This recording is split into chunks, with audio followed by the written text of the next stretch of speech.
All right, guys, I'm updating from the property where some of the vehicles that I'm going to be assisting my friend in assessing and getting the ball rolling on figuring out what needs to be marketed properly, what needs to just go to scrap, and well, yeah, I'll just start showing you guys some of what's going on.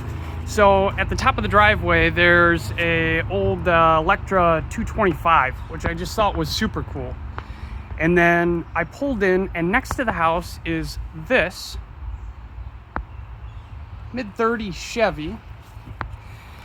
And I noticed when I walked up the driveway that there's discs on here. So I thought, that's odd.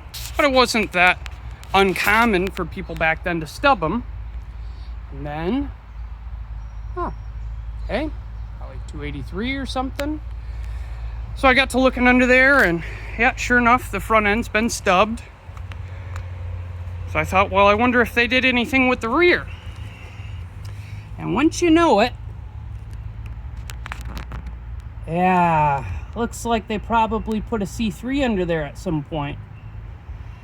So this thing's pretty cool. Definitely needs some tin work, but pretty cool nonetheless. And it's fairly solid. Of course, these originally had wood floors, and the wood's missing, and so is the top. But it's pretty cool.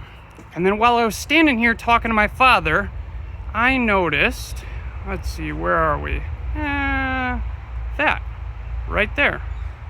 What is that? Well, I'll take you over here and show you. It's a little tough to see, and at first, looking around, not quite sure what this is. So if any of you guys know, I think it's pretty odd that it's got some aftermarket springs in the back there. But let's see here. See if I can turn this camera around. No, I can't. All right, well, forward facing it is then. I'll have to get this sorted out better in the future. But there is a 4-post lift here. So he must have lifted it up and run some boards across to get cars up into the top of the barn when the township got on him about having too many cars around here. Oh, probably the board's right there. And it's an AMX. Not only that, but then over here, I'm not as good with these, but I believe that is a early 30s Buick. Back here, somebody's gonna name what that is, and that's pretty cool. And then over here, is that a Chevy too? And there's something way out in the back there that I haven't had a chance to look at yet. And the reason I haven't is because I found more stuff. So let me show you what else I found. And this is not all of it. There's other properties. How I get so lucky to get called on stuff like this is beyond me. Oh, Camaro. 69 Firebird. It's got the louvers.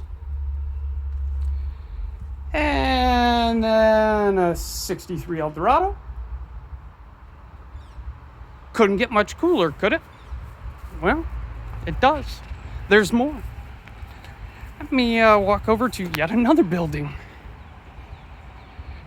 Show you guys what's over here. One of the very coolest that I've found so far is a 64 Belvedere Max Wedge Stage 3.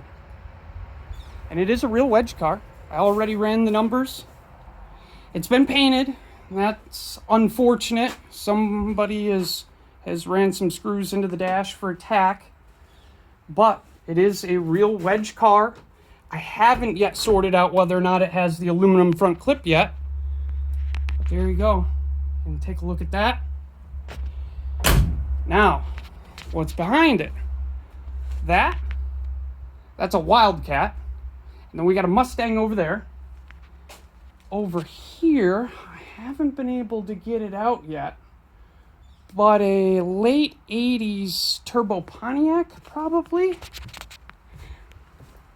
And it gets better. Let me walk over to the main garage attached to the house and show you what else I've found so far. My good friend Bryce, the one who's invited me out here and said, I don't know what I'm looking at. Please come help me. Really kind of assumed that a lot of this stuff was junk. So I'm glad that he called me because GTX.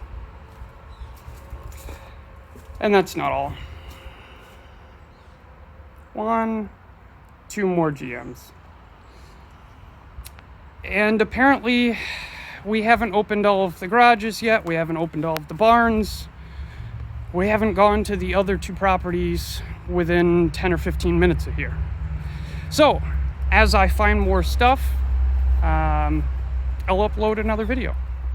I appreciate you guys taking the time to watch this. Like I said in the video that I posted very early this morning, I'm just trying to get more comfortable in front of the camera and show you guys some of what I do now.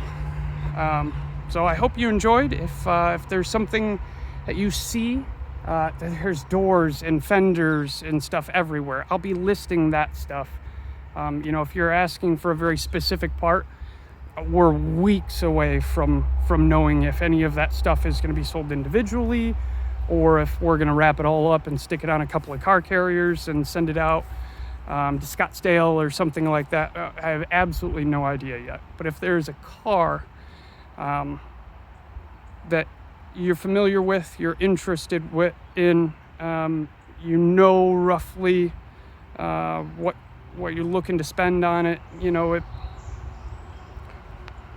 if you're not tire kicking, get in touch with me, and as soon as I have some numbers back from him, I can put the 2 of you guys together. So thanks again. I'll update you as soon as I find more.